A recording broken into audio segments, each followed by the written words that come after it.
Welcome to the Old Time Radio Superman Show. From Boise, Idaho, this is your host, Adam Graham. Joining you with this week's episode, I got an email actually addressing every single show I do. Not a whole lot about Superman, but she said she appreciated that my less than serious commentary enhance the show, so we'll definitely continue to do that, and appreciate the email. Also, please cast your vote for us at podcastalley.com. Your support is greatly appreciated. We also have a listener survey you can take. Come over to lasersword.adamsweb.us. And I think I'm going to take this opportunity to let you know about our other podcast. We have a Dragnet podcast over at radiodragnet.com, and we also began a podcast. We have the world premiere, I guess you could call it, posted, but we've not begun to post the day-by-day shows. It'll have 5 shows a week featuring old-time radio's greatest detectives. Go over to greatdetectives.net, and we've got a subscribe link you can click so that you can enjoy the best in old-time radio. Speaking of the best, please go over to Laser and Sword magazine, lasersword.adamsweb.us. We have the show notes site, but more important than that, we've got daily stories being posted that you can enjoy. We are continuing the Order of the Sword saga, and you can find out what's going on there. Go over to lasersword.adamsweb.us as they continue their exciting adventures. Check it out. And lulu.com/lasersword to purchase any of our magazines. But without any further ado, we didn't really leave Superman in a jam, because we know being let out through a submarine into the sea 250 feet below sea level, that's not going to do in Superman. But we'll pretend we're in suspense here. And we'll find out. Did Superman make it? All right. We'll be back right after the show, folks. Presenting the transcription feature, Superman. Look, up in the sky. It's a bird. It's a plane. It's Superman. Yes, it's Superman, strange visitor from the planet Krypton, who came to Earth with powers and abilities far beyond those of mortal men. Superman, who can leap tall buildings at a single bound, race a speeding bullet to its target, bend steel in his bare hands, and who, disguised as Clark Kent, mild-mannered reporter for a great metropolitan newspaper, fights a never-ending battle for truth and justice. And now to our story. Trapped in a mysteriously disabled submarine 250 feet below the surface of the water, Clark Kent, against the orders and better judgment of the commander, has gone through the sub's emergency escape hatch to investigate the reason for the submarine being held motionless at this great depth. Unaware that Kent is Superman, the commander is certain he has gone to his death, crushed beyond recognition by the pressure of the water. 5 minutes have passed since Kent entered the escape hatch. Commander Leeds and his first officer are standing at the submarine's control panel. The older man's lined face is pale, and his hand shakes as he passes it across his forehead. I'm a murderer, Evans. Nothing but a murderer. You mustn't feel that way, Commander Leeds. You say he insisted and even went as far as to threaten him. I know, but that's no excuse. What made me do it? Why did I agree to help him commit suicide? Why? Your life was at stake. That's reason enough. And he was probably insane with fear. I've seen people who thought they were doomed lose their minds. No, he was as sane as you are, Evans. The last thing he said before I closed the escape hatch was goodbye. See you soon. He joked about wearing a monsoon lung. Said he didn't look very pretty with it on. Evans, I took his life. I killed him as surely as if I'd sent a bullet through his heart. His blood is on my hands. There's that strange scraping on the hull again, Commander. Seems to be louder now. His blood is on my hands, Evans. Commander, something's happening. Look at the depth gauge. We're going up. What? Look. 230. 220. Yes. 210. We're rising. Start the motors. Hurry. Engine room. Full speed ahead. Diving officer.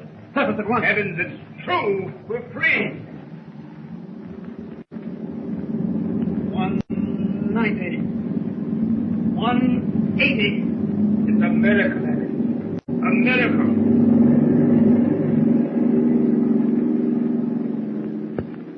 As the submarine planes swiftly toward the surface and freedom, a strange scene is being enacted in a seemingly deserted house high on a cliff overlooking the ocean.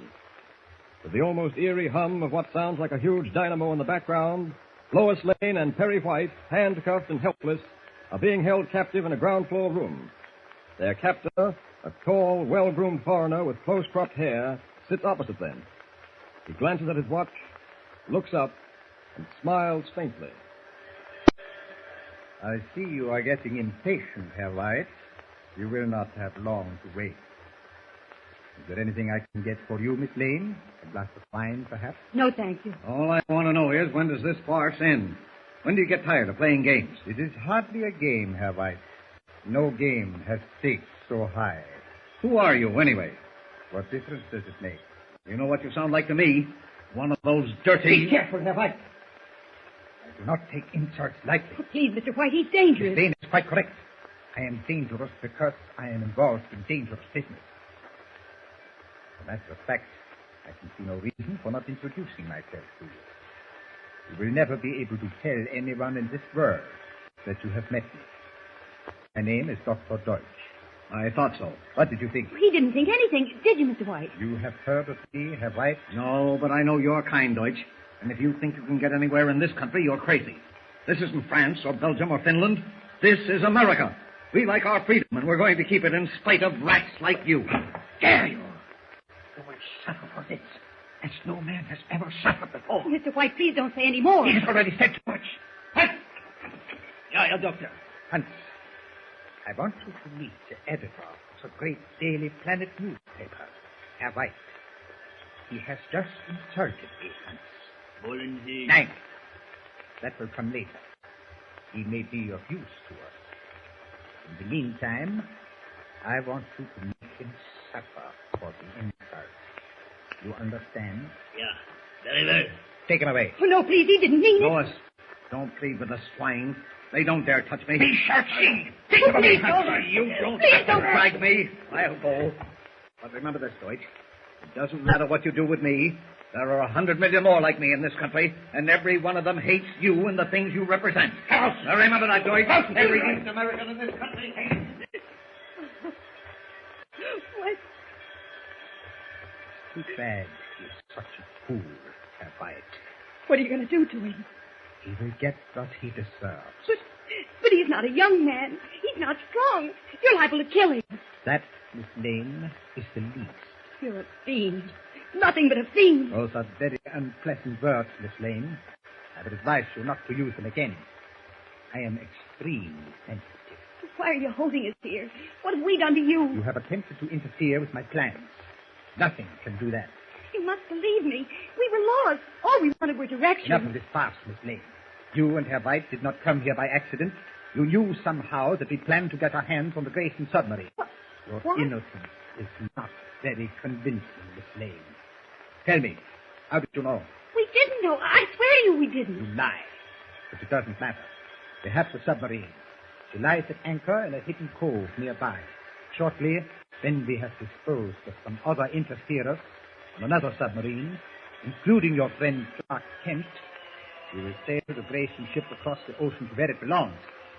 And you, I think, will have the honor of sailing with us. Well, no, you can't do that. Why? The power has gone off. Halt! Ja, Herr Doktor. The power is off. Why is it off? Die zweite ist uns entkommen. Dann fahren wir sofort mit dem ersten. Das Befehl geben. Jawohl.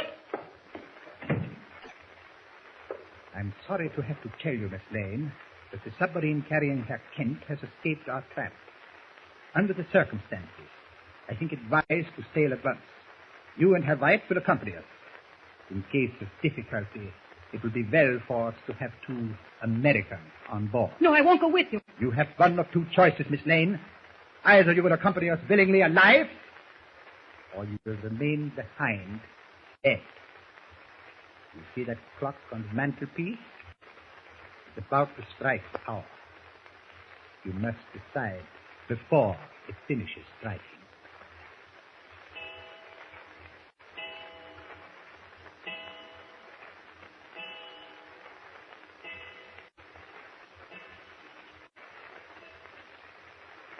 With Lois forced to make a decision that will mean disaster in one way or another, the situation looks desperate.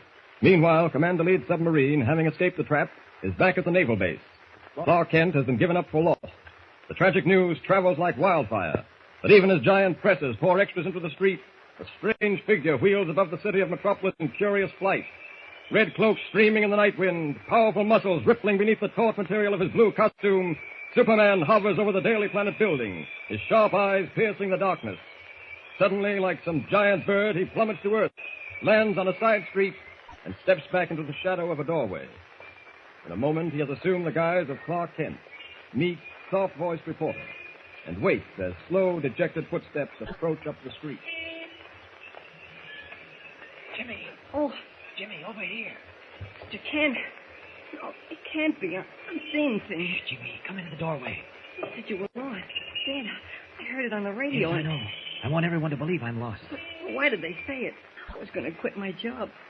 I didn't want to be a copy boy or a reporter or anything else if you were gone. You're tops, Jimmy. Now, look, we've got plenty of work to do, so buck up. Okay, Mr. Kent. Gee, I'm glad to see you. Boy, oh, boy. Yeah, no gladder than I am to see you. I've been waiting hours for you to come out of the Daily Planet building. Is Mr. White still in his office? Gosh, no. That's another thing, Mr. Kent. Lois and Mr. White left for the naval base the minute they heard you were trapped in that submarine. Oh? That was at 6 o'clock. Well, it's after 10. They're probably at the base now. No, they never got there. What do you mean? Well, Mr. White's secretary has been calling the naval base every 10 minutes since 8 o'clock. But they never arrived. That's funny. Say, what's this all about, Mr. Kent? What happened on that submarine? It's too long a story to tell you now, Jimmy. I know most of it. The Grayson submarine went down in a test dive and got stuck at 350 feet. Then another submarine went down after it and got stuck, too. Were you really on that second submarine? Yes, but neither of them got stuck. They were trapped. Trapped? Deep in the ocean? What trapped them? Huge steel nets that closed around them. The Grayson submarine was dragged away before anyone could help it, but the ship I was on got free of the net. Gosh, Mr. Kent, who put the nets down there? And why? That's what we have to find out, Jimmy. Who's behind this? The reason for trapping the Grayson sub is pretty obvious. Someone wants to copy its design. You mean foreign agents? That's right. Now, look, Jimmy, we're wasting time. I want you to go back to the office and stay there all night if necessary. Try to contact Mr. White and tell him I'm safe, but tell him not to repeat it to a soul. If the people behind all this are as smart as I think they are, they probably knew I was on the second submarine and have heard over the radio that I've been given up for lost. All right, now let's leave it that way. They won't be looking for a dead man. You understand? Uh-huh. Gosh, you're smart. Well, let's see how smart I am. All right, get going. I'll contact you if I need anything. So long. So long, Mr. Kent. Good luck. I hope he can reach Mr. White before he gets too worried. Funny about their not having gotten to the naval base. Probably had a flat or ran out of gas. I think the only thing for me to do is fly along the coast. That missing submarine must be in the water somewhere. I'll find it. As Superman, if I have to circle the globe.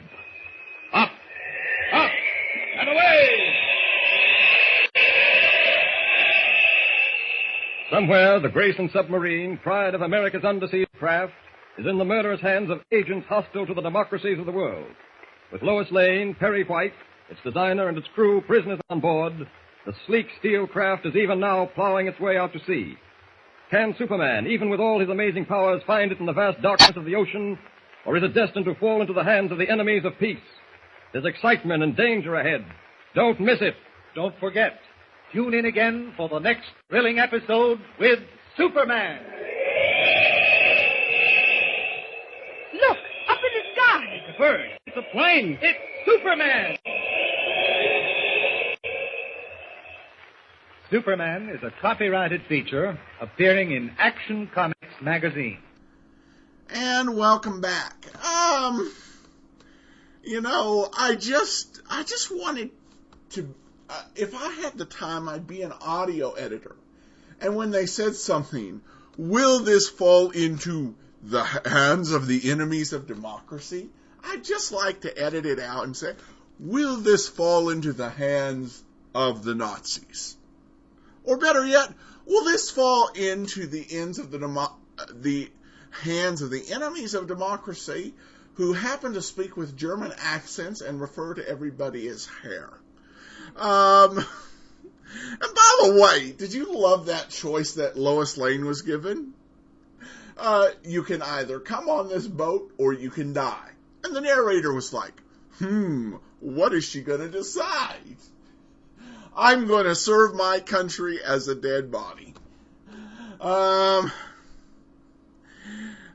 gosh. All right. Well, we're going to find out how this works out with next week's episode, or Wednesday's episode. We're not going to make you wait till next week. Join us for part 4 of the Grayson Submarine. You got any comments on the show, feel free to email Adam at adamsweb.us. From Boise, Idaho, this is your host, Adam Graham, signing off.